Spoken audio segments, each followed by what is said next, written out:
오늘 뭐해? 내일 뭐해?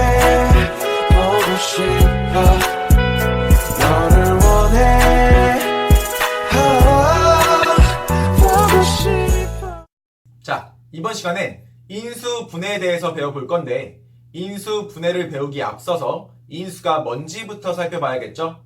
한번 살펴봅시다. 우리 중학교 1학년 때 소인수 분해를 배우면서 인수를 살짝 배웠었어. 한번 복습해볼게. 하나의 자연수를 둘 이상의 자연수의 곱으로 표현했을 때 곱해진 각각의 수를 처음 자연수의 인수라고 하겠대. 그걸 문자로 한번 표현해보시면 A는 B 곱하기 C로 표현했을 때 곱해져 있는 각각인 B와 C를 A의 인수라고 할 수 있다는 거야. 그러시면 예를 들어 볼게요. 문제에서 6의 인수를 찾고 싶대. 그러시면 우리는 6은 1 곱하기 6이니까 곱해져 있는 각각인 1과 6을 인수로 찾아주시면 되는 거. 또 6이라는 건 2 곱하기 3으로도 표현할 수 있으니까 곱해져 있는 각각인 2와 3을 인수로 찾아주시면 되는 거였어. 근데 찾고 나서 보니까 1, 2, 3, 6은 6의 약수라고도 할 수 있는 거였죠. 그래서 우리는 중학교 1학년 때는 인수를 약수랑 거의 똑같다 라고 배웠었어. 그랬을 때 중학교 3학년이 된 너네들은 배운 게 좀 많아졌으니까 인수의 정의가 조금 확장됐어요. 한번 읽어볼게. 하나의 다항식을 둘 이상의 다항식의 곱으로 표현했을 때 곱해진 각각의 식을 처음 다항식의 인수라고 하겠대. 지금 바뀐 게 뭐가 있어? 중학교 1학년 땐 자연수에서만 정의했었는데 중학교 3학년이 된 너네들은 다항식에서 정의된다 라는 거 빼고는 나머지 다 똑같죠. 그럼 다항식에 대해서 한번 살펴봅시다. 다항식의 정의 기억합니까? 다항식의 정의가 뭐였어? 하나 이상의 항들의 합으로 이루어진 식을 우리는 다항식이라고 하는 거였어. 예를 들어서 x제곱 더하기 5x 더하기 4라는 식은 3개의 항들의 합으로 이루어져 있으니까 다항식이라고 할 수가 있는 거였어. 근데 쌤이 x만 딸랑 썼어. 그러시면 이 친구는 다항식일까 아닐까? 이것도 다항식이 맞습니다. 왜? 하나 이상의 항들로 이루어진 식이 맞잖아. 그러니까 x만 딸랑 있어도 다항식이 맞다라는 거 기억하시고, 그러시면 이렇게 숫자만 딸랑 있을 땐 이것도 다항식이 맞을까? 이때도 다항식이 맞아요. 왜? 얘도 하나 이상의 항으로 이루어져 있으니까 다항식이라고 할 수가 있는 거였다. 기억하시고, 그러시면 예를 들어 볼게.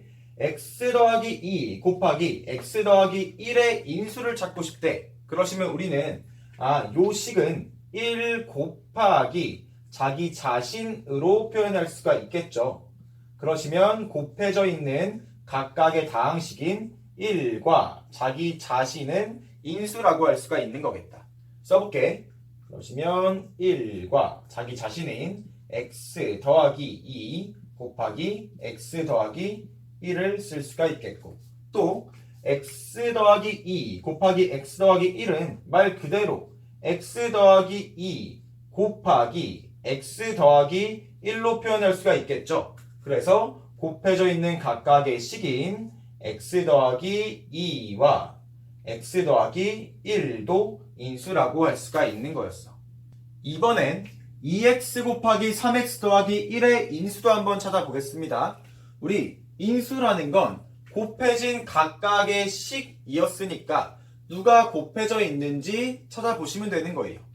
일단 첫 번째로 2가 곱해져 있고요. 그리고 x도 곱해져 있고요. 3x 더하기 1도 곱해져 있는 거 보이죠? 써볼게. 그러시면 2와 x와 3x 더하기 1을 일단 인수로 찾은 거. 그리고 또 어떤 것도 곱해져 있다고 보시면 되냐? 이번엔 요렇게 묶어서 2x도 곱해져 있다고 볼 거예요. 그래서 2x도 쓸 거고, 그리고 x 곱하기 3x 더하기 1도 곱해져 있다고 볼 수가 있겠지. 그래서 x 곱하기 3x 더하기 1도 쓸 겁니다. 또 어떤 것도 2랑 3x 더하기 1도 곱해져 있다고 볼 수가 있는 거죠. 그래서 2 곱하기 3x 더하기 1도 인수라고 썼다. 그리고 마지막으로 잊지 말아야 되는 게 뭐야? 항상 1과 자기 자신은 언제나 인수로 갖고 있으니까 얘까지 잊지 마셔야 됩니다. 자, 이번엔 본격적으로 인수분해를 배워봅시다. 지금 x 더하기 2 곱하기 x 더하기 1을 전개했더니 x제곱 더하기 3x 더하기 2가 된다는 건 이미 알고 있는 내용이죠. 그랬을 때 그 전개의 반대 개념이 바로 인수분해다라는 거였어. 한번 인수분해 개념 봅시다. 하나의 다항식을 둘 이상의 다항식의 곱으로 나타내는 것이 바로 인수분해래. 위에 다시 한번 볼게요. 지금 하나의 다항식이 있었는데 인수분해를 하니까 두 다항식의 곱으로 바뀌었죠. 이런 게 바로 인수분해였어. 그러시면 인수분해 방법에 대해서 알려드리겠습니다. 첫 번째가 뭐냐면 공통인수로 묻기야. 정말 중요한 거야. 우리는 모든 다항식을 봤을 때 첫 번째로 하셔야 되는 게 공통인 인수가 있는지 없는지 찾는 거야. 한번 읽어보자. 다항식의 각 항에 공통인수가 있다면 분배 법칙을 이용하여 공통인수로 묶는다. 한번 연습해보자. 지금 xy 더하기 xz 더하기 x가 있어. 이 친구를 인수분해해달래. 그러시면 우리는 공통인수가 각 항에 있는지 살피시면 되는 거. 근데 보니까 다 x가 있다라는 거 보이죠? 그러시면 x로 묶어서 첫 번째 항에는 y가 남아있고요. 두 번째 항에는 z가 남아있고요. 세 번째 항에는 사실 1이 남아있는 거죠. 그래서 이렇게 묶어주시면 인수분해 된 겁니다. 봐봐.